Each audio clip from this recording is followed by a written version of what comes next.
তখন প্রলয় অন্ধকার রূপিণী তামসী দেবী এই তবে প্রবুদ্ধা হয়ে বিষ্ণুর অঙ্গ প্রত্যঙ্গ থেকে বাহির হলেন। বিষ্ণুর গুরু নিদ্রা ভঙ্গ হল।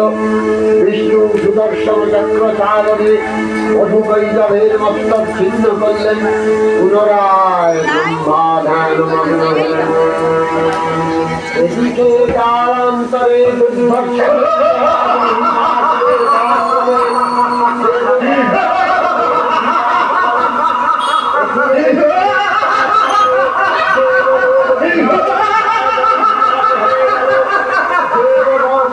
ব্রহ্মার শরণাপন্ন হলেন।